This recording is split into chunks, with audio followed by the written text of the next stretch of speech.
السلام عليكم ورحمة الله وبركاته. إن الحمد لله نحمده ونستعينه ونستغفر ونعوذ بالله من شرور أنفسنا وسيئات أعمالنا. من يهده الله فلا مضل له ومن يضلله فلا هادي له، وأشهد أن لا إله إلا الله وحده لا شريك له، وأشهد أن محمدا عبده ورسوله. أما بعد، رب اشرح لي صدري ويسر لي أمري واحلل عقدة من لساني يفقهوا قولي. رب زدني علما، رب زدني علما. اللهم إني أسألك علما نافعا ورزقا طيبا وعملا متقبلا. সম্মানিত আজকের ক্লাসে উপস্থিত সুপ্রিয় ভাই সকল ও সম্মানিত বোন, সর্বপ্রথম সেই মহান আল্লাহ তাবারক ওয়া তাআলার শুকরিয়া জ্ঞাপন করি, যিনি আমাদের সকলকে এই মহৎ কাজের ক্লাসে অংশ উপস্থিতের তৌফিক দিয়ে মহৎ কাজের তৌফিক দিয়েছেন এবং আমাদের সকলকে আল্লাহ তাআলা বহু নেয়ামত দান করেছেন, যা আমরা গণনা করে শেষ করতে পারি না। ফলে সর্বপ্রকারের হামদ প্রশংসা তার জন্যে। তারপরে আমাদের সকলের প্রাণপ্রিয় নবী করিম মুহাম্মদ মুস্তাফা সাল্লাল্লাহু আলাইহি ওয়াসাল্লাম, ওনার উপর অসংখ্য শান্তির ধারা বর্ষিত হোক। আল্লাহুম্মা সাল্লি আলাইহি, আল্লাহুম্মা বারিক আলাইহি। আজকে আলহামদুলিল্লাহ আল্লাহর বিশেষ রহমতে, তার দয়ায় আমরা শেখুল ইসলাম মুহাম্মদ ইবনে আব্দুল ওয়াহ্হাব রাহিমাহুল্লাহ বই আল কাওয়াইদুল আরবা'a ক্লাসের ১৬তম ক্লাসে ১৬তম ক্লাস আরম্ভ করতে চলেছি। আমাদের কথা চলছিল যে নবী করিম মুহাম্মদ সাল্লাল্লাহু আলাইহি সাল্লামের জামানায় যেসব শিরক পাওয়া যেত কিংবা যেভাবে আল্লাহর সাথে অন্য কাউকে পার্টনার বানানো হতো, তার সাথেই শিরকের বিষয়টি সীমিত নয়। বরং যেভাবেই আল্লাহর সাথে শিরক করা হবে, অন্য কাউকে পার্টনার বানানো হবে, সেটা শিরক। এবং শিরকের যেগুলো পরিণাম আছে, যেভাবে শিরক করা হোক না কেন, তার সাথে সেটা প্রযোজ্য হবে। আল্লামা মাহমুদ বিন ইব্রাহিম আল শাইখ রাহিমাহুল্লাহ তিনি বলেন যে মাবুদাত এর মধ্যে কোনো পার্থক্য নেই। যারাই মখলুককে খালিকের মতো করে, মখলুককে খালিকের সাদৃশ্য দেয়, অর্থাৎ খালিকের বরাবর করে দেয় ইবাদতে, তো সেটাই শিরক এবং সবগুলোই মুশরিক হবে, সেটা যে কোনো ভাবে হোক না কেন, এতে কোনো পার্থক্য নেই। অনুরূপভাবে আল্লামা মাহমুদ বিন ইব্রাহিম আল শাইখ রাহিমাহুল্লাহ বলেন যে তাদের পথ একটাই, যদিও তাদের মাবুদ ভিন্ন ভিন্ন হয়, তাদের মাবুদ বানানোর পদ্ধতি ভিন্ন ভিন্ন হয়, সবকিছুই একটাই জিনিসের দিকে ফিরে আসে, সেটা হচ্ছে আল্লাহর সাথে অন্য কারো ইবাদত করা, আল্লাহর ইবাদতে অন্য কাউকে শরীক করা। এই জন্য পূর্বেই বলা হলো যে শিরকের পরিণামে যতগুলো আয়াত আছে, হাদিস আছে, সেই পরিণাম, ধমক, জাহান্নামের কথা, সবগুলো যে প্রকারের শিরক হোক না কেন, সেই শিরকারীদের উপরে প্রযোজ্য হবে। আহ নুসুস থেকে, কোরআন ও হাদিসের দলিল থেকে সালাফে সালেহিন তিনারা এটাই বুঝেছেন। যেমন আল্লাহ তাবারক ওয়া তাআলা বলেন যে ইন্নাল্লাযীনা ইত্তাখাযুল ইজলা সায়ানালুহুম গাযাবুম মির রাব্বিহিম ওয়া যিল্লাতুন ফিল হায়াতিদ দুনিয়া ওয়া কাযালিকা নাজজিল মুফতারিন। আল্লাহ তাআলা বলেন সূরা আরাফের ১৫২ নম্বর আয়াত, নিশ্চয় যারা বাছুরকে আহ বানালো, রব বানালো, কিংবা তার পূজা, তার ইবাদত করলো, তো আল্লাহ তাআলা তাদের প্রতি গজব গজব এবং তারা দুনিয়াবী জীবনে, পার্থিব জীবনে লাঞ্ছিত হলো এবং আল্লাহ তাবারক ওয়া তাআলা এইভাবেই মিথ্যা রটনাকারীদেরকে বদলা দেন। তো এখানে দেখেন, এই পরিণাম সকল শিরকারীদের ক্ষেত্রে, সেটা যেভাবে করা হোক না কেন। এখানে বাছুরকে যে বাছুরের ইবাদত করবে অথবা স্ট্যাচু বানাবে বাছুরের, কোনো প্রাণীর এই জায়গায় যদি অন্য কিছু বানায়, যেমন ধরেন মূর্তি বানায় কিংবা বৃক্ষ দ্বারা বরকত নেই, পাথর দ্বারা বরকত নেই এবং আহ কোনো মানুষের এমন ভাবে তাজিম করে যে তাজিম একমাত্র আল্লাহর জন্য বিশেষ, তাহলে এই সমস্ত কাজের পরিণাম এটাই হবে যে তাদের প্রতি আল্লাহর গজব হবে এবং পার্থিব জীবনে তারা লাঞ্ছিত, অপমানিত হবে।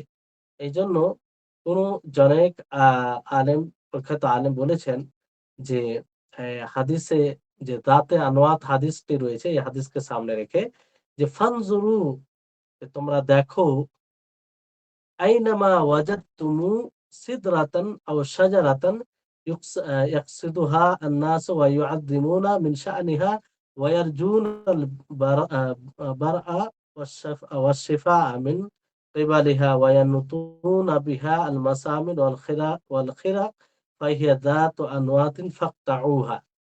তিনি বলেন যে তোমরা দেখো, আল্লাহ তোমাদের উপরে রহম করুন, যেখানে তোমরা বৃক্ষ পাবে, কোনো গাছ পাবে, কোনো বরের গাছ, কোনো এইরকম বৃক্ষ পাবে।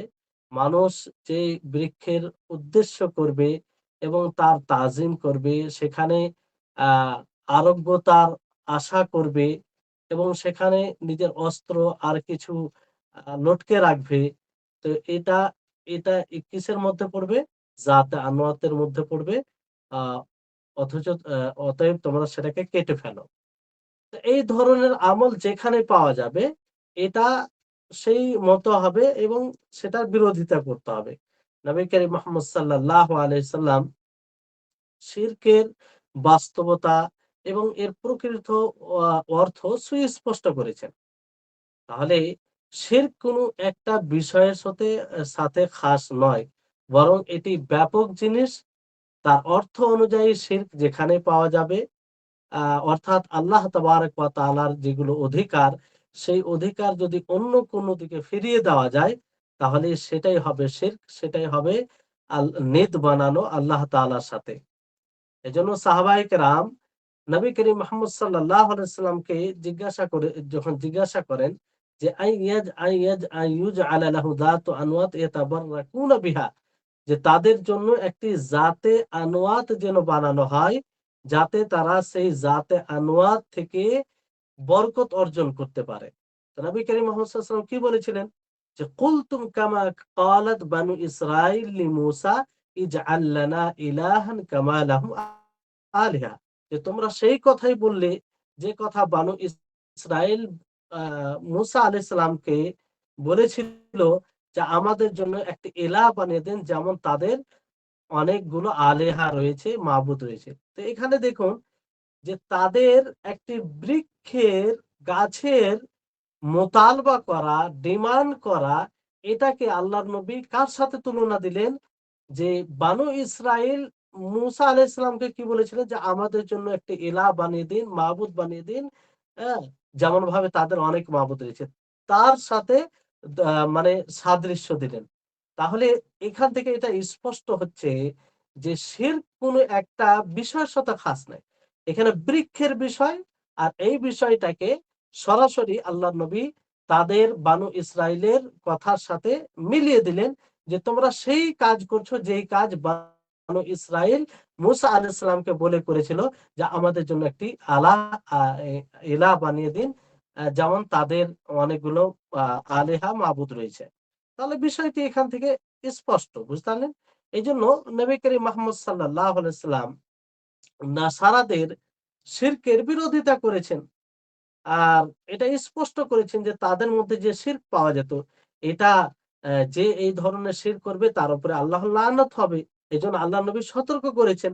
আর তাদের শিরকের কথা বলে আল্লাহ নবীর উদ্দেশ্য এটাই ছিল যাতে তার উম্মত সতর্ক থাকে, সতর্ক থাকে। যেমন আল্লাহ নবী বলেন যে উলাইকা ইদা মাতা ফীহিম আর রাজুলুস সালেহ বানাউ আলা কবরিহি উলাইকা শিরারুল খালকি ইনদাল্লাহ। যে এরাই যখন এদের মধ্যে কোনো সৎ মানুষ মারা যেত, মৃত্যু হতো, তখন তাদের কবর মানে উপরে কিছু একটা বানাতো। আর এরা মাখলুকের মধ্যে সবচেয়ে নিকৃষ্ট মাখলুক আল্লাহর নিকটে। তো এই হাদিস এরকম কথা বলার উদ্দেশ্য কি নবী করিম মুহাম্মদ সাল্লাল্লাহু আলাইহি ওয়াসাল্লামের? উদ্দেশ্য হচ্ছে এটাই, যাতে এইরকম আমল থেকে সতর্ক থাকে। অনুরূপভাবে ইব্রাহিম আলাইহিস সালাম তিনি সর্বপ্রকারের শিরক থেকে বিরোধিতা করেছেন।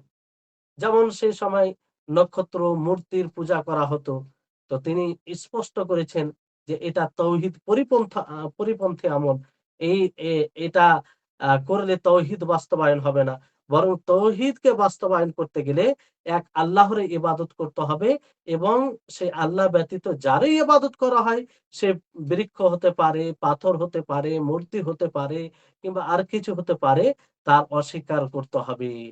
আল্লাহ তাআলা বলেন, ওয়াইদ ক্বালা ইব্রাহিমু লিআবিহি ওয়া কওমিহি ইন্নানী বারাউম মিম্মা তা'বুদুন ইল্লাল্লাযী ফাতারানী।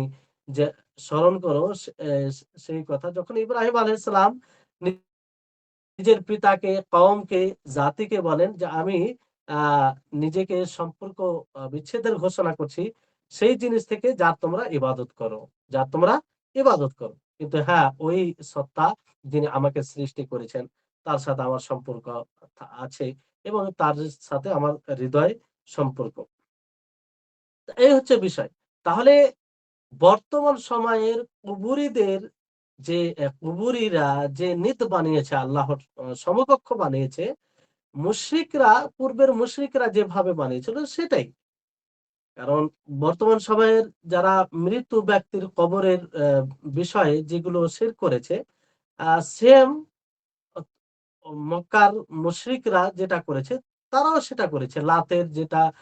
লাত যেটা মূর্তি, মূলত তার কবরকে লক্ষ্য করে এটা তৈরি হয়েছে।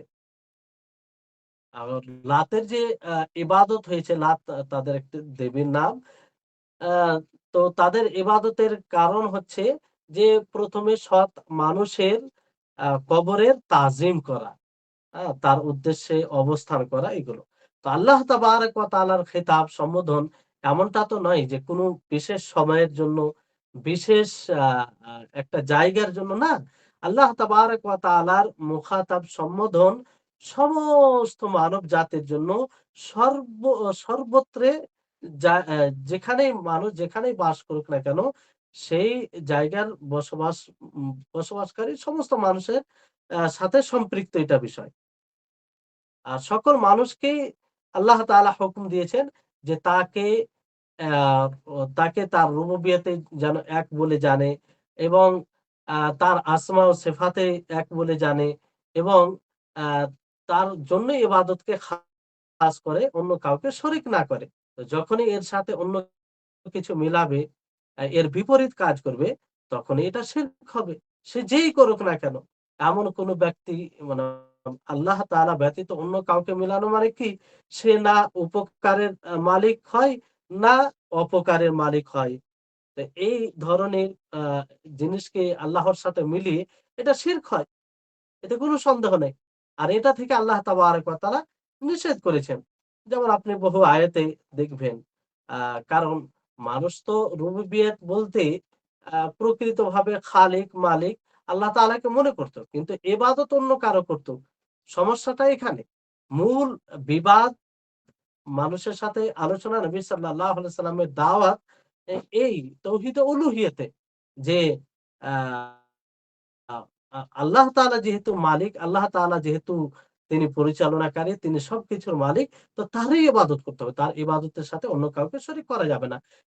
কেননা তিনি সবকিছুর মালিক। নাফা, নোকসান, লাভ, লস তার সবকিছুর মালিক। তিনি যাকে যার ক্ষতি করতে চাইবেন সেটাকে দূর কেউ কেউ এমন আছে যে দূর করবে, সেরকম ক্ষমতা মাখলুকের মধ্যে কারো নেই। আর কারো উপকার করতে গেলে সেটাকে বন্ধ কেউ করতে পারবে না। তো এই হচ্ছে বিষয়। তো কবুরিরা যারা কবর কবর পূজারী, মানে কবরের নিকটে গিয়ে এমন কর্ম করে যেগুলো আল্লাহর জন্য বিশেষ। তো তারাও এগুলো করে, কবরে যারা আছে তাদেরকে সুপারিশ মনে করে। সেই মুশরিকদের মতো। মক্কার মুশরিকদের মতো তারা এই নিয়তেই করত। তারাও বলত যে আমরা সুপারিশ মনে করেই আমরা তাদের ইবাদত করি, তাদের নৈকট্য লাভ করি। এই হচ্ছে। অথচ সম সর্বপ্রকারের সুপারিশ এটা কার জন্য? আল্লাহ তাবারাক ওয়া তাআলার জন্য। আল্লাহ তাআলা এর মালিক। তো তিনি যাকে সুপারিশ করার অনুমতি দিবেন সেই সুপারিশ করতে পারবে। আর যাকে অনুমতি দিবেন না সে করতে পারবে না। এগুলো আপনারা শুনেছেন পূর্বে। যে তারাও এই তাদের দেব-দেবীর যে অনুসরণ করত কিংবা তাদের নৈকট্য লাভ করত, তাদের উদ্দেশ্য এটাই যে তারা আল্লাহর নিকটে গিয়ে তাদের সুপারিশ করবে। তো যেমন ফারিস্তাগণ সবচেয়ে আল্লাহর নিকটবর্তী বান্দা। তারপরেও তারা আল্লাহর কাছে নত হয়। হ্যাঁ, আল্লাহর অনুমতি ব্যতীত তারা কারো সুপারিশ করতে পারবে না। আল্লাহর অনুমতি ব্যতীত তারাও সুপারিশ করতে পারবে না। অথচ মাখলুকের মধ্যে সর্বোত্তম মাখলুক ফারিস্তাগণ। যারা সবসময় আল্লাহর ইবাদত করে, যারা কোন সময় আল্লাহ তাআলা নাফরমানি, অবাধ্যতা করে না। তো আ তারাও আল্লাহর কাছে নত হয়। আর তারা আল্লাহ তাআলার অনুমতি ব্যতীত কারো সুপারিশ করতে পারবে না। তারা উত্তম মানে এটা নয় যে যখন ইচ্ছা যার জন্য সুপারিশ করবে, তা নয়। তাহলে বলুন যে ফারিস্তাগণ যদি এই শক্তি না রাখে, তাহলে অন্যরা কি করে রাখতে পারে? সালেহীন যারা রয়েছে তারা কি করে রাখতে পারে? আল্লাহ তাআলা বলেন ফালা তাযরিবু লিল্লাহিল আমসাল, যে আল্লাহ তাআলার জন্য তোমরা উদাহরণ মানে তার মতো করো না। অর্থাৎ আল্লাহ তাআলা সবকিছুর মালিক থাকবে। তো ওই মতো অন্য কোন মাখলুক সেই সময় হবে যে তারা নিজের ইচ্ছা মতো করবে, এরকমটা বিষয় হবে না। আর আমরা যদি দেখি যে নূহ আলাইহিস সালামের কওমের মধ্যে শিরকের যে শিকড়, মানে মূল শিরক কোথা থেকে আসে? তার কারণ কি? তার কারণ হচ্ছে এটাই যে সলেহীনদের কবরদের নিকটে অবস্থান করা এবং তাদের স্ট্যাচু তৈরি করা, তাদের একটা মানে সেরকম কিছু করা যাতে তাদেরকে দেখে স্মরণে পড়ে আর ইবাদত বেশি করে করে। এটাই উদ্দেশ্য ১ম এ ছিল। আস্তে আস্তে আ যখন তারা আসল বিষয়টি আ ভুলে গেল কিংবা শয়তান তাদেরকে ভুলিয়ে দিল, তখন তাদেরই ইবাদত করতে আরম্ভ করল। এইভাবে শিরক পাওয়া যায়, শিরকের আবির্ভাব হয়।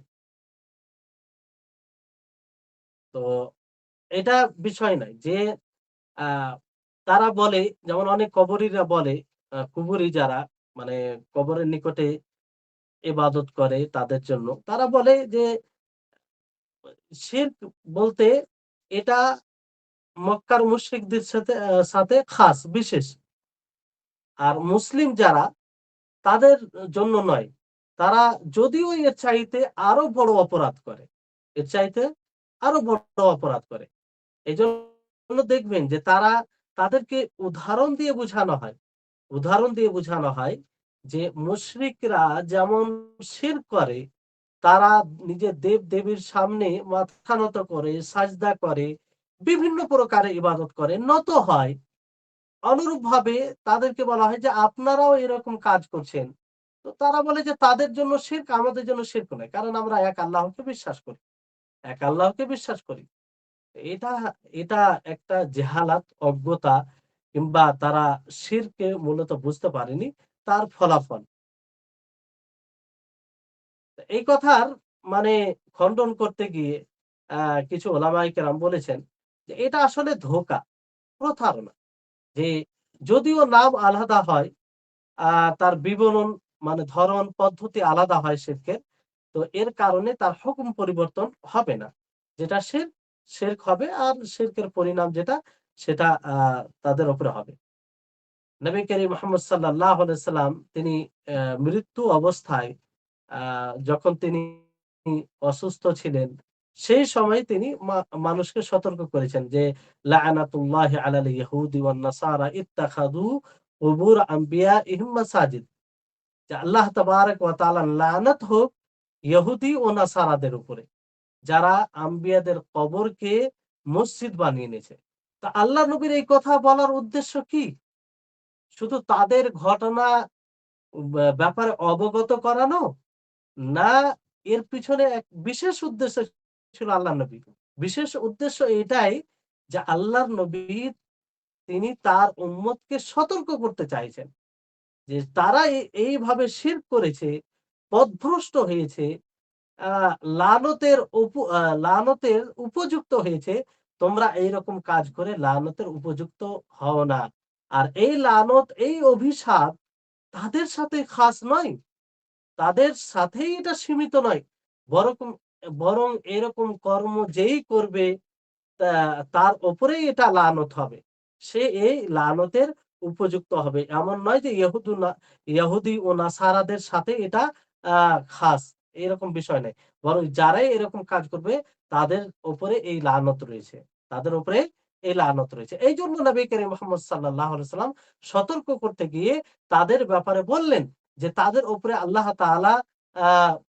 তাআলা লানত হোক, আল্লাহ তাআলার লানত হবে, অভিশাপ হবে ইহুদ ও নাসারাদের উপরে। কেননা তারা আম্বিয়াদের কবরকে আ মসজিদ বানাচ্ছে। তো তাদের উপরে লানত হওয়ার কারণ কি? তারা আম্বিয়াদের কবরকে মসজিদ বানাচ্ছে। তো সেই বিষয়টি যদি আসে, যার মধ্যে পাওয়া যাবে যে সালেহিনদের কবরকে কেউ যদি আম্বিয়াদের কবরকে মসজিদ বানানো লানতের কাজ হয়, তাহলে সালেহিনদের কবরকে মসজিদ বানানো আরো বেশি লানতের কাজ হবে। কারণ সালেহিনরা তো আম্বিয়াদের নিচে। তাদের মর্যাদা তাদের সমান নয়। তো বুঝতে হবে। কোরআন ও হাদিসের দলিলকে বুঝতে হবে। হ্যাঁ? এগুলো দলিলের উদ্দেশ্যই হচ্ছে যাতে আমরা নিজেকে তাদের মতো পথভ্রষ্ট হওয়া থেকে বিরত রাখতে পারি। হ্যাঁ? আমরা তাদের মতো আকীদায় পথভ্রষ্ট না হই। আমরা তাদের মতো শরীয়ত বিরোধী কথা বলে ইসলাম থেকে বের না হয়ে যাই। আর এরকম ভুল কাজ না করি। অতএব সমস্ত মুসলিমের উপরে এটা জরুরি হবে এক আল্লাহর ইবাদত করা তার শরীয়ত অনুযায়ী এবং কালিমা শাহাদাতাইন যে রয়েছে সেটাকে বাস্তবায়ন করা। এক আল্লাহর ইবাদত করে আর সেই ইবাদত মুহাম্মদ সাল্লাল্লাহু আলাইহি সাল্লাম অনুযায়ী করে। আর এটা তখনই সম্ভব হবে যখন আমরা কোরআন ও হাদিসকে মজবুত করে ধরব। কোরআন হাদিস অনুযায়ী জীবনযাপন করব। আল্লাহ তাআলা বলেন সূরা আলে ইমরানের ১০১ নম্বর আয়াতে, "ওয়া মান ইয়াতাসিম বিল্লাহি ফাকাদ হুদিয়া ইলা সিরাতিম মুস্তাকিম।"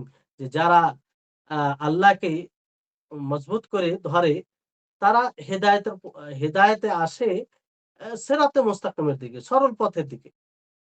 তাহলে যখনই আমরা কোরআন হাদিস থেকে নিজেকে বিচ্ছিন্ন করব, নিজ ইচ্ছামতো ইবাদত করতে আরম্ভ করব, নিজ ইচ্ছামতো ইবাদতকে বুঝার চেষ্টা করব, ইবাদত রাসূল সাল্লাল্লাহু আলাইহি সাল্লাম অনুযায়ী করব না কিংবা সেটাকে উপেক্ষা করব, তখনই আমরা শিরকে অ্যা নিপত অ্যা শি অ্যা অ্যা শিরকে পড়ে যাব। আর এভাবেই উম্মাত শিরকে পড়েছে। আল্লামা সালেহ আল ফাওজান হাফিজাহুল্লাহ তিনি বলেন যে পূর্বের মুশরিকিন তারা নি তারা তাদের ইবাদতে এবং তাদের মাবুদে বর্তমান সময়ের যারা কুবুরি রয়েছে তাদের ইবাদতে বিচ্ছিন্ন একটু আ দ্বিমত পার্থক্য দেখা যায়। কিন্তু তাদের মধ্যে উভয়ের দেখবেন যে কবর রয়েছে আর সেই কবরের কাছে গিয়ে বিভিন্ন প্রকারের ইবাদত করে তার নৈকট্য লাভ করা। এটা একটা তাদের পদ্ধতি। তাদের আ পদ্ধতি এবং তারা আরেকটি পদ্ধতি বানিয়েছেন যে একজন শেখ হবে এবং সেই শেখ পীর হবে এবং সেই পীর মুরিদ বানাবে, নিজের অনুসরণকারী বানাবে এবং আ সেই শেখ, সেই পীর যেভাবে তাদেরকে ইবাদতের কথা বলবে সেইভাবে তারা ইবাদত করে। এগুলো জালালাতের রাস্তা, গুমরাহির রাস্তা। এগুলো শয়তান খেলা করে আদম সন্তানের সাথে। শয়তান বিভিন্ন প্রকার ভাবে দিনকে নিয়ে খেলা করে।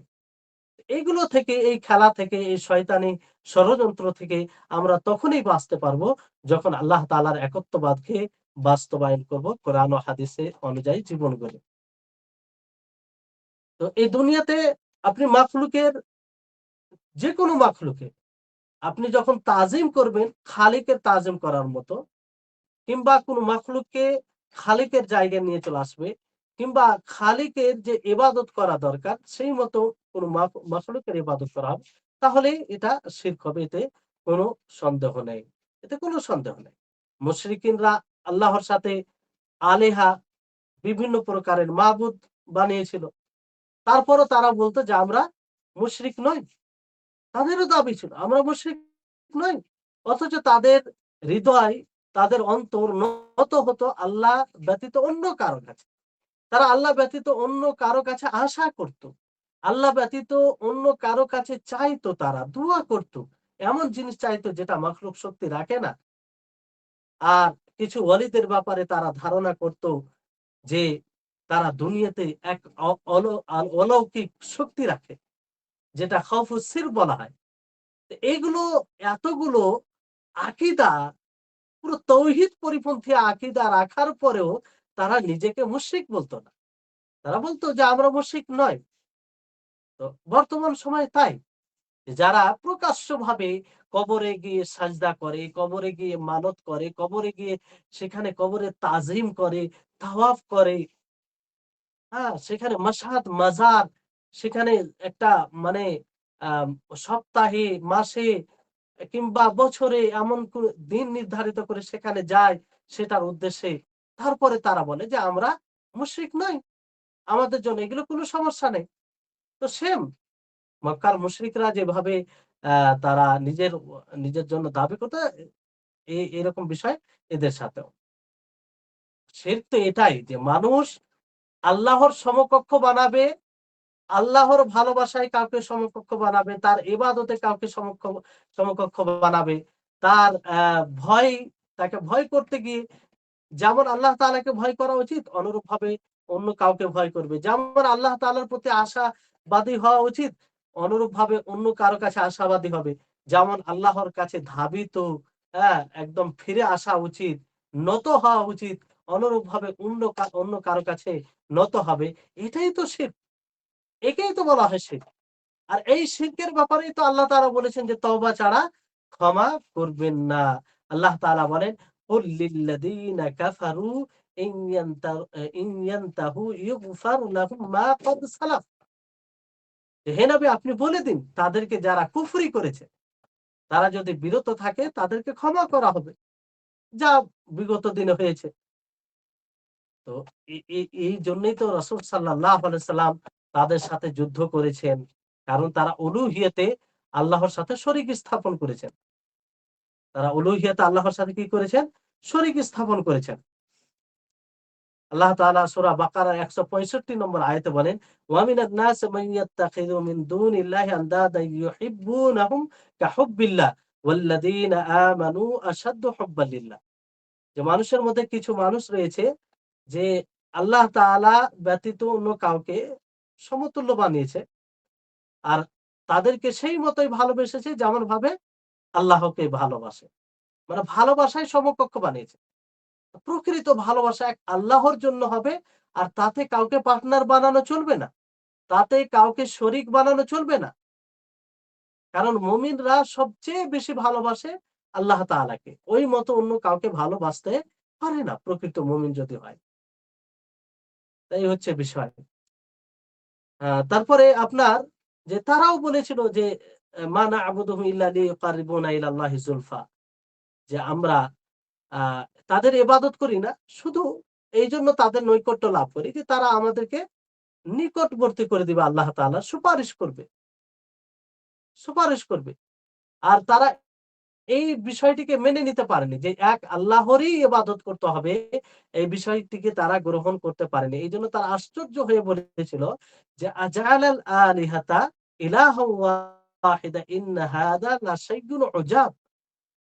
এতগুলো মাবুদকে এক মাবুদ বানিয়ে দেওয়া হবে। এটা কি আশ্চর্যজনক বিষয় নয়? তারা আশ্চর্য বোধ মনে করেছিল যে এটা কি করে হয়? আমাদের এত দেব-দেবী, এত মাবুদ রয়েছে। এগুলো সবগুলোকে ছেড়ে এক আল্লাহরই ইবাদত করব। তো এই হচ্ছে বিষয়। তো শিরক তখনই আমাদের দ্বারা ঘটবে কিংবা যাদের দ্বারা শিরক ঘটেছে তাদের যখন আ হৃদয়ে আল্লাহর মতো অন্য কারো ভয় তাদের হৃদয়ে এসেছে। রাগবাত কিংবা রাজা আল্লাহর মতো অন্য আ আল্লাহ আল্লাহর কাছে যে আশা থাকা উচিত সেই আশা অন্যের প্রতি জেগেছে কোন মাখলুকের প্রতি। তখনই শিরক আরম্ভ হয়েছে। আর এটা এক প্রকার হৃদয়ের শিরক। আর এই শিরকের ভিত্তিতে অনেক শিরক ঘটেছে। তো মাখলুকের যেকোনো বিষয়ে মাখলুককে খালিকের সাথে সাদৃশ্য দেওয়া আ আ ইলাহি কোন বৈশিষ্ট্যে এটা সবচেয়ে জঘন্য শিরক। যেমন আল্লাহ তাআলাকে প্রকৃত মাবুদ বলে জানা, নাফা নোকসানের মালিক আল্লাহ তাআলাকে মনে করা, দেনেওয়ালা এবং কোন জিনিস না দেনেওয়ালা, সবকিছুর মালিক আল্লাহ তাআলা। দুয়া, আ ভয়, আশা, ভরসা এগুলো সবকিছু আল্লাহর সাথে সম্পৃক্ত। যখনই এগুলো অন্য কারো জন্য হবে, তখনই এটা শিরক হবে। এটা শিরক হবে। আর এটা কত বড় অন্যায় নিজেই চিন্তা করুন যে, যেই আল্লাহ তাবারাক ওয়া তাআলা সবকিছুর মালিক, তিনি মৃত্যুর মালিক, জীবনের মালিক, যার রহমত ছাড়া আমরা মুহূর্ত সময় জীবিত থাকতে পারি না। তো সেই আল্লাহর সাথে অন্য কাউকে সাদৃশ্য দেওয়া, অন্য কাউকে তার পার্টনার বানিয়ে দেওয়া। তো এর চাইতে বড় অপরাধ আর কি হতে পারে? যে একজন আজিজ, অক্ষম, মুখাপেক্ষী এমন সত্তার সাথে তাকে সাদৃশ্য দেওয়া হচ্ছে, যিনি সবকিছুর উপরে কাদির, যিনি মুখাপেক্ষীহীন, যার কোনো জিনিসের দরকার নেই। এর চাইতে আর জঘন্য অপরাধ আর কি হবে? আর আল্লাহ তাবারাক ওয়া তাআলা সার্বিক দিক দিয়ে তিনি পরিপূর্ণতা রাখেন। তো তার সাথে শরিক করে এটা স্পষ্ট করা হয় যে আল্লাহ তাবারাক ওয়া তাআলা পরিপূর্ণ নয়। তো শিরক আপনার মানুষ অনেক সময় এমন কাজ করে যে সেটা শিরক বলে জানে না কিংবা শিরকের বাস্তবতাও বুঝে না কিংবা সেটার নাম অন্যরকম দেয়। তারপরেও সেটা শিরক হবে। আর এটা সাহাবীদের জামানাতেও এরকম বিষয় ঘটেছে। আল্লাহর নবী একটি আয়াতের ব্যাখ্যা করতে গিয়ে বলেন যে ইত্তাখাযু আহবারাহুম ওয়া রুহবানাহুম আরবাবাম মিন দুনিল্লাহ। মানে এই আয়াতটি সাহাবীদের সামনে বলেন। আ তখন একজন সাহাবী আদি রাদিয়াল্লাহু তাআলা আনহু তিনি বলেন, "ইন্না নাসলা না'বুদুহুম" যে আমরা তো তাদের ইবাদত করি না। আমরা তাদের ইবাদত করি না। তো রাসূল সাল্লাল্লাহু আলাইহি সাল্লাম বলেন যে, "আলাইসা ইউহাররিমুনা মা আহাল্লাল্লাহু ফাতুহাররিমুনাহু ওয়া ওয়া ইউহিল্লুনা মা হাররামাল্লাহু ফাতুহিল্লুনাহু" যে এমনটা কি নয় যে তারা যে বিষয়কে আল্লাহর হালালকৃত যে বিষয়কে হারাম করে তো তোমরাও সেটাকে হারাম মনে করো এবং আল্লাহর হারামকৃত বিষয়কে তারা হালাল বলে আর তোমরা সেটাকে হালাল মনে করো। তো আদি বললেন বালা, হ্যাঁ এটা তো হয়। তখন নবী করিম মুহাম্মদ সাল্লাল্লাহু আলাইহি ওয়াসাল্লাম বলেন ফাতিলকা ইবাদাতুহুম যে এটাই হচ্ছে তাদের ইবাদত। এটাই হচ্ছে আল্লাহ তাআলার সাথে অন্য কাউকে সমকক্ষ বানিয়ে দেওয়া। এটাই হচ্ছে শিরক। তাহলে এই বিষয়টি যেটা বোঝা যাচ্ছে যে এই বিষয়টিকে শিরক মনে করা হতো না কিংবা জানতো না শিরক। কিন্তু আল্লাহ নবী আ বুঝিয়ে দিলেন যে না এটাকেই শিরক বলা হয়। কারণ হালাল ও হারাম কোন জিনিসকে হালাল করা, কোন জিনিসকে হারাম করা এটার অধিকার একমাত্র আল্লাহ তাবারাক ওয়া তাআলা রাখেন। এই জায়গায় যদি অন্য কেউ এটাকে করে তাহলে এটা দ্বারা আল্লাহর সাথে অন্য কাউকে শরিক করা হবে যদি সেটাকে মেনে নেয় তাহলে। তো শিরক এবং কুফরকে বুঝতে হবে তার বাস্তব অর্থ দ্বারা। কোরআন ও হাদিস কোরআন ও হাদিসে যতগুলো দলিল আছে সেই দলিল দ্বারা বুঝতে হবে যে শিরক কাকে বলা হয়েছে, কুফর কাকে বলা হয়েছে। তার নাম দ্বারা নয়, তার শব্দ দ্বারা নয়। কেউ যদি বলে যে না, কোনো ব্যক্তি যদি মাখলুককে সাজদা করে আর বলে যে এটা প্রকৃত তাকে সাজদা করা হয় না, বরং তার খিদমত করা হচ্ছে। কি করা হচ্ছে? খিদমত করা হচ্ছে। আ উন্ন মানে তার সম্মান করা হচ্ছে। তো এই নাম দেওয়াতে কি সেটা শিরক হবে না? জি না। এরকম বিষয় নয়। যেটা শিরক, শিরকেই থাকবে। অনুরূপভাবে কেউ যদি শয়তানের জন্য জবাহ করে, শয়তানের জন্য জবাই করে, শয়তানের কাছে দোয়া করে, তার কাছে আশ্রয় চায় এবং তার নৈকট্য লাভ করে যেভাবে শয়তান ভালোবাসে, তাহলে এটা করে মূলত শয়তানের ইবাদত হয়। যদিও এটার নাম অন্য কিছু দেওয়া হয়, কিন্তু এটা শয়তানের ইবাদত। যেমন অনেকে নাম দেয় যে এটা খিদমত। হ্যাঁ, এটা একদিক দিয়ে সত্য যে এটা খিদমত। কিন্তু এটা খিদমত কার হচ্ছে? খিদমত শয়তানের হচ্ছে। যারা এই ধরনের কাজ করে তারা শয়তানের খাদিম, শয়তানের পূজারী, শয়তানের আবিদ। এভাবেই তারা শয়তানের খিদমত করে থাকে। এই শয়তানের খিদমত করে তো আল্লাহ তাআলার ইবাদত হবে না। এই এই শয়তানের খিদমত করে তো আল্লাহ তাআলা যে ইবাদতটি আমাদের কাছ থেকে চেয়েছেন সেই ইবাদত হবে না। এজন্য আল্লাহ তাবারাক ওয়া তাআলা আ বলেন যে সূরা ইয়াসিনের ৭ নম্বর আয়াতে যে আলাম আহাদ ইলাইকুম ইয়া বানি আদম আল্লা তা'বুদুশ শাইতান ইন্নাহু লাকুম আদুউম মুবিন। যে আমি কি তোমাদেরকে আদেশ দিইনি হে আদম সন্তান যে তোমরা শয়তানের ইবাদত করবে না, কারণ সে শয়তান তোমাদের জন্য প্রকাশ্য শত্রু, প্রকাশ্য শত্রু। আজকে শয়তানের ইবাদত করি আমরা, সেটাকে খিদমতে নাম দিই। অলিদের খিদমত, অলিদের সম্মান বলে বলি আমরা। আল্লাহ সকলকে হেদায়েত দান করুন। তাহলে বর্তমান সময়ে যতগুলো আ শিরকি কাজ করে এরকম লোক পাওয়া যায়, কবরীগিন, কবর পূজারী বলতে পারেন। যদিও এই শব্দটি তাদেরকে খারাপ লাগে, কিন্তু আমরা অবশ্যই তাদেরকে যখন বুঝাবো এই শব্দ দ্বারা তাদেরকে বুঝাবো না। আমরা তাদেরকে বিভিন্ন দিক দিয়ে বুঝানোর চেষ্টা করব। কারণ এইরকম ধরনের কথা যখন আমরা সরাসরি তাদেরকে বলব, তখন তারা বিচ্ছিন্ন হবে, কথা শুনবে না। আ আর উদ্দেশ্য হচ্ছে তাদেরকে হেদায়েতের পথে নিয়ে আসা। তারা যেন এই উম মহা বিপদ থেকে নিজেকে বাঁচাতে পারে। এটা উদ্দেশ্য। তারপরে বুঝানোর পরেও যদি তারা না আসে, সেটা তাদের বিষয়। আমাদের দায়িত্ব সেটা পা আ প পালন করা হবে। দোয়ার ব্যাপারে অলসতা দেখা যায় মানুষের মাঝে। যে দোয়া বিভিন্ন আয়াত দ্বারা, বিভিন্ন হাদিস দ্বারা স্পষ্ট করা হয়েছে যে এটা দোয়া। তারপরেও বলে যে না, এটা আ এই দোয়া অন্য কারো কাছে করতে গেলে এটা শিরক হয় না, কিংবা এইজন্য আমরা তাদেরকে ডাকি যে তারা গিয়ে আল্লাহ তাআলাকে বলবে, কারণ মাধ্যমের দরকার আছে। তো এইভাবে আ মানুষ নিজের আ বুদ্ধিতে, নিজের যুক্তিতে বুঝতে গিয়ে নিজের ইচ্ছাতে ইবাদত করতে গিয়ে এত বড় ভুল করে যে ভুলগুলো ঈমানকে ধ্বংস করে দেয়, দিনকে বিনষ্ট করে দেয়। আ অনুরূপভাবে মুশরিকিনরা তারাও তাই করেছিল। তারাও আল্লাহ ব্যতীত অন্যর কাছে দোয়া করেছিল। আল্লাহ ব্যতীত অন্য কারো কাছে সুপারিশ চেয়েছিল। কিন্তু এটাকে তারা ইবাদত বলেনি। এটাকে তারা ইবাদত বলেনি। যেমন পূর্বে যেগুলো মুশরিক ছিল, তারা আল্লাহ ব্যতীত অন্যর কাছে দোয়া করে আর সুপারিশ চায়। তো এটা ইবাদত, মানে তারা ইবাদত মনে করত। কিন্তু বর্তমান সময়ে যারা আ মুশরিক কিংবা শিরকি কাজ করে, তারা এটাকে ইবাদত মনেই করে না তাদের। তখনকার মুশরিকরা এটাকে ইবাদত মনে করত। তারা বলত যে মা না'বুদুহুম ইল্লা লিয়ুকাররিবুনা, যে আমরা তাদের ইবাদত করি না, শুধু কি করি?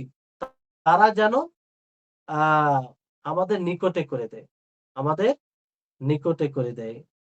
যেমন আপনার আ সেই আয়াতটি আপনারা দেখেছেন কিংবা শুনেছেন, যে একাধিক আয়াতে বলা হয়েছে।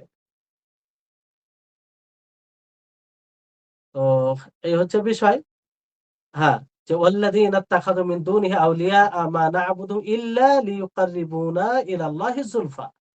যারা আল্লাহ তাআলাকে ছেড়ে ওয়ালিদেরকে আ ওয়ালিদেরকে কি বানালো? অভিভাবক বা অন্যদেরকে অভিভাবক হিসেবে গ্রহণ করলো।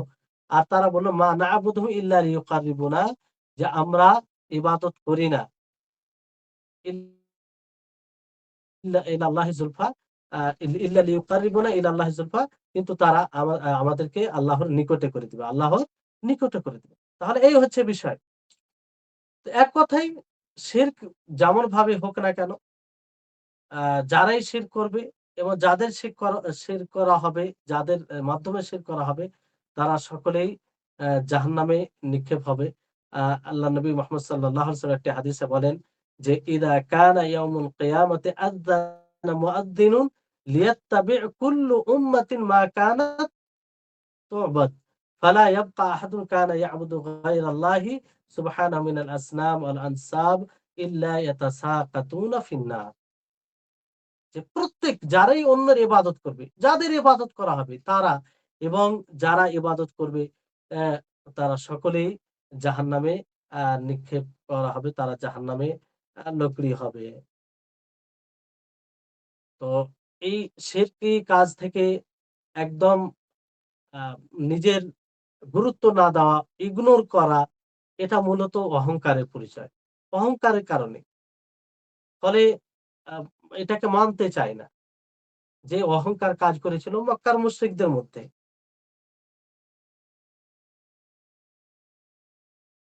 তো যারা শিরক করবে না, আল্লাহর তাওহীদকে এ দুনিয়াতে বাস্তবায়ন করবে, তাদের জন্যই জান্নাতে সবচেয়ে বড় নেয়ামত রয়েছে। যেমন হাদিসের মধ্যে রয়েছে যে, আন্নাল্লাহ ইয়াজমাউল উমাম ইয়াউমাল কিয়ামা। আল্লাহ তাবারাক ওয়া তাআলা সমস্ত উম্মতকে একত্রিত করবেন কিয়ামত দিবসে। আর মুসলিম যারা আল্লাহর তাওহীদকে বাস্তবায়ন করে থাকবে, আল্লাহর একত্ববাদকে বাস্তবায়ন করে থাকবে, তারা আসবে। ফায়াকুল, আল্লাহ তাআলা বলবেন, মা তানতাজিরুন, যে তোমরা কিসের অপেক্ষা করছো? তারা বলবে, নানতাজিরু রাব্বানা, আমরা আমাদের রবের অপেক্ষা করছি। তখন আল্লাহ তাআলা বলবেন, মিন আইনা তা'লামুনা আন্নাহু রাব্বাকুম, তোমরা কোথা থেকে জানলে যে তোমাদের রব তাদেরকে দেখবে কিংবা তোমাদের রবের ব্যাপারে? তখন তারা বলবে, ইন্নাহু লা ইদলা লাহু ফায়াতাজাল্লা লাহুমুল্লাহু, যে তার সমতুল্য কেউ নেই, তার বরাবর কেউ নেই, তার সমকক্ষ কেউ নেই। তখন আল্লাহ তাআলা তাদের জন্য স্পষ্ট হবেন। তখন সমস্ত মানুষ দেখবে। তাহলে দেখেন যে আল্লাহ তাআলার সমতুল্য কেউ নেই, তার সমকক্ষ নেই। তো কোন বিষয়ে আল্লাহ তাআলা, এখানে যখনই বলা হয় যে আল্লাহ তাআলার সমতুল্য কেউ নেই, তার মানে এই বিষয় থেকে এটা বুঝবেন না যে তার পুরো সব দিক দিয়েই সমতুল্য, এটা নয়। সমতুল্য নেই বলতে কোনো একটা দিকে, কোনো একটা গুণেও সমতুল্য নেই। যেকোনো গুণ, দয়া, আল্লাহর মতো দয়ালু কেউ নেই। আল্লাহ তাআলা যে পরিমাণ ক্ষমা করেন, সেই পরিমাণ ক্ষমাশীল কেউ নেই। অর্থাৎ কোনো গুণে, কোনো কর্মে, কোনো বিষয়ে আল্লাহ তাআলার সমতুল্য কেউ নেই। এটা উদ্দেশ্য। পুরো সার্বিকভাবে নয়। কোন একটা বিষয়ে আল্লাহ তাআলা সব বিষয়ে মাসালে আলা, মানে সর্ব উঁচু। তার মানে সমান তো দূর, মানে উঁচু তো দূরের কথা, তার সমান কেউ নেই। কুল হুয়াল্লাহু আহাদ, আল্লাহুস সামাদ, লাম ইয়ালিদ ওয়া লাম ইউলাদ। তো এই হাদিসের ব্যাপারে উমর বিন আব্দুল আজিজ রাহিমাহুল্লাহ তিনি বলেন যে, আমি ইসলামের মধ্যে এর চেয়ে প্রিয় হাদিস আমি শুনিনি। এটা সবচেয়ে আমার নিকটে প্রিয় হাদিস। কারণ আল্লাহর ব্যাপারে। তো এই হচ্ছে বিষয়।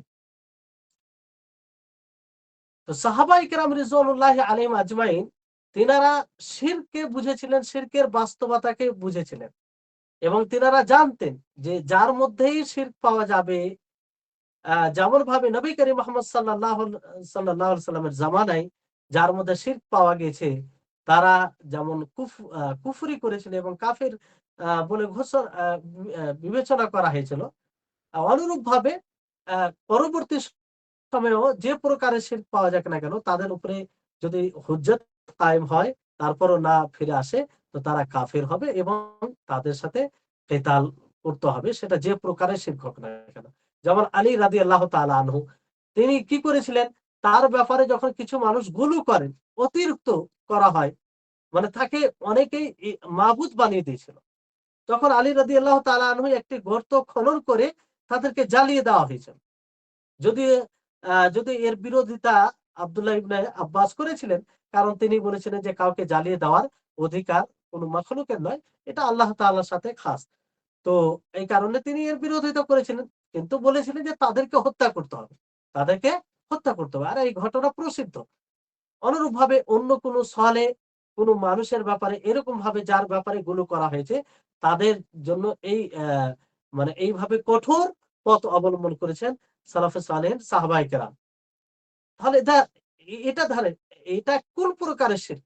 এই শিরক কিন্তু পূর্বের যুগে ঐরকম ভাবে পাওয়া যায়নি। কিন্তু দেখেন, এটাতে এটা আলাদা শিরক কিংবা ভিন্নতার কারণে তার হুকুম আলাদা হয়েছে তা নয়। এরকম বিষয় নয়। তো যেই সময় শিরক হোক না কেন, যদি সেটা আ কোরআন ও হাদিসের দলিল অনুযায়ী শিরক হয় কিংবা কুফর হয়, তাহলে তার হুকুম সেটাই হবে, আ আলাদা হবে না। বর্তমান সময়ে দেখবেন অনেকেই বৃক্ষকে মাবুদ বানিয়ে নেয়। বৃক্ষের নিকটে যায়, সেখানে ধাগা বাঁধে, কোন জিনিসকে লটকে দেয়, কেউ জুতা মানে লটকে রাখে কিংবা আর কিছু সেখানে রাখে, সেখানে মানত করে, সেখানে জবাই করে বৃক্ষের নিকটে।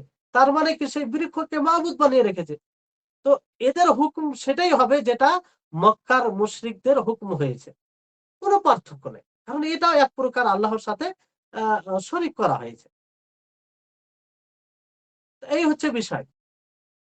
তো শেখুল ইসলাম মোহাম্মদ ইবনে আব্দুল ওয়াহাব রাহিমাহুল্লাহ এইজন্য তিনি যাদের মধ্যে এই শিরক পাওয়া গেছে আর তাদের নিকটে তাবলীগ হয়েছে, এই কথা পৌঁছে গিয়েছে, তারপরেও তারা ফিরে আসেনি, তো তাদেরকে তিনি কাফের বলেছেন। তাদেরকে তিনি কাফের বলেছেন। কিন্তু অনেক, অনেক মানুষ বলে যে এটাতে কাফির হবে না। যারা এক ধর্ম থেকে অন্য ধর্ম চলে যাবে আর নিজেকে দাবি করবে যে আমি মুসলিম নই, তখন সে কাফের হবে। আর ইসলামে থাকা অবস্থায় যতই বড় পাপ করুক না কেন, যতই বড় শিরক করুক না কেন, সে আ মানে তাকে কাফের বলা যাবে না। এটা একটা ভ্রান্ত কথা, ভিত্তিহীন কথা। কারণ যার মধ্যে শিরক পাওয়া যাবে, সে আ আ তার কাছে পৌঁছে গেছে যে এটা শিরক, কোরআন হাদিস এর বিরোধিতা করে। সে বুঝে গিয়েছে, তারপরেও যদি এটা করে করে, তাহলে সে কাফের হবে। কোরআন হাদিস বহু দলিল আছে এর বহু দলিল আছে। তো যাই হোক, এই হচ্ছে বিষয়। আজকের মতো এখান থেকে ইতি করছি। আল্লাহ তাবারাক ওয়া তাআলা যেন আমাদের সকলকে এই শিরকে বুঝার এবং শিরক থেকে বিরত থাকার তৌফিক দান করেন। আর প্রকৃত তাওহীদকে যেন আমরা বাস্তবায়ন করতে পারি। তো এতগুলো কথা, যেটার মূল কথা হচ্ছে এটাই যে আমরা যে প্রকারের ধারণাই রাখি না কেন, শিরকের যেকোনো নাম দেই না কেন, যদি সেটা কোরআন হাদিস অনুযায়ী শিরক হয়, তাহলে সেই শিরকের পরিণাম সেই একই হবে, যে পরিণামের কথা কোরআন ও হাদিসে বলা হয়েছে। আর বিভিন্ন উদাহরণ আপনাদেরকে পূর্বের আলোচনায় পেয়েছেন। আ যেখান থেকে স্পষ্ট আশা করি আপনাদের নিকটে হয়েছে। আল্লাহ তাআলা যেন আমাদের সকলকে বুঝার তৌফিক দান করেন। ওয়া আখিরু দাওয়ানা আনিল হামদুলিল্লাহি রাব্বিল আলামিন। আসসালামু আলাইকুম ওয়া রাহমাতুল্লাহি ওয়া বারাকাতুহু। কারো কোনো প্রশ্ন আছে? প্রশ্ন থাকলে বলতে পারেন।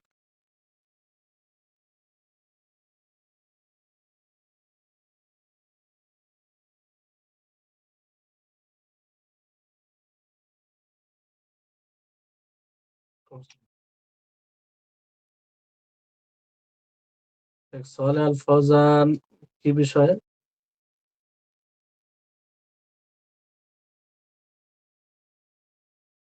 ১ মিনিট।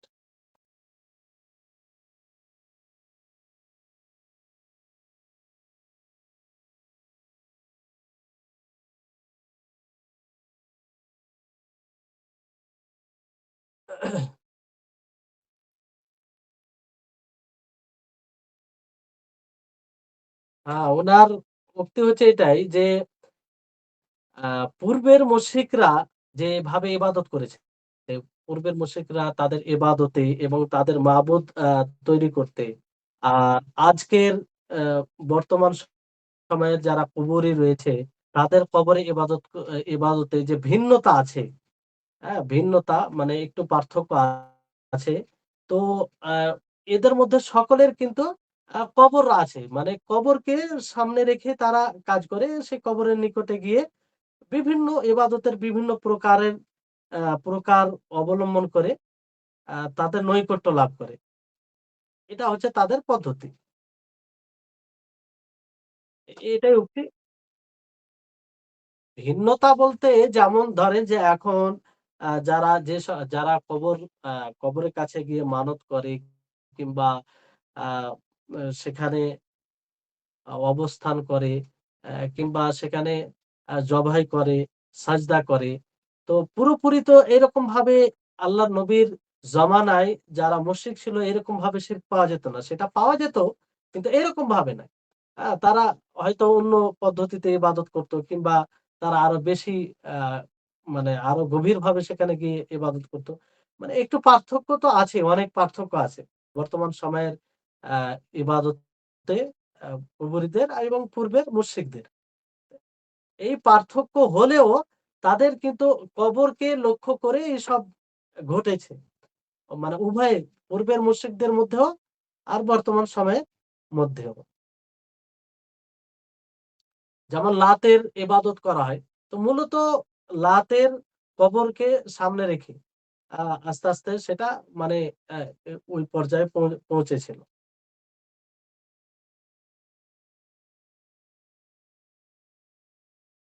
এই যে একটা ব্যাপার। তারপরে আর কোন আসসালামু কারো আলাইকুম প্রশ্ন? শাহেখ। না শেষ করি? ওয়ালাইকুম আসসালাম।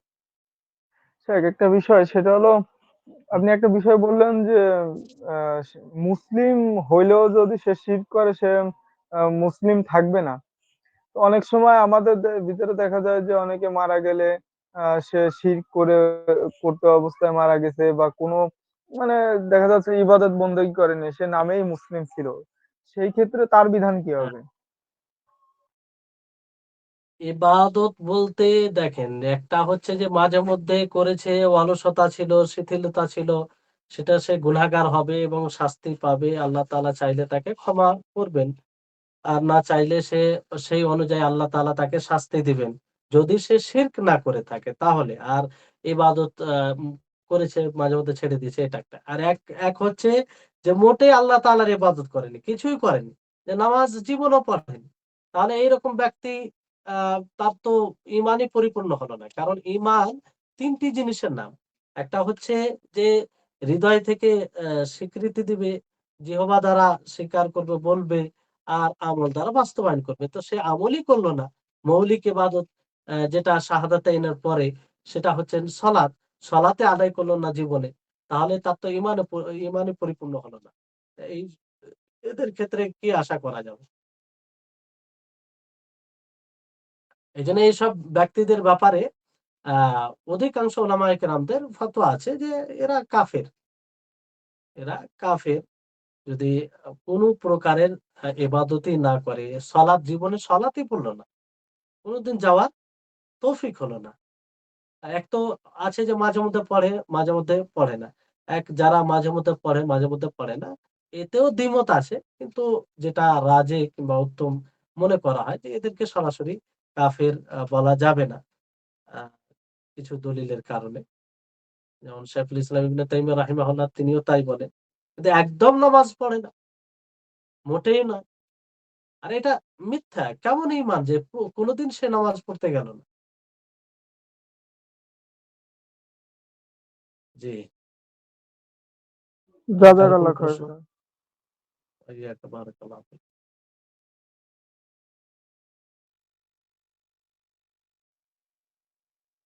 তাহলে আমরা সকলেই দোয়াটি পাঠ করব শেষ মজলিস শেষে। সুবহানাকাল্লাহুম্মা ওয়া বিহামদিকা আশহাদু আল্লা ইলাহা ইল্লা আনতা আস্তাগফিরুকা ওয়া আতুবু ইলাইক।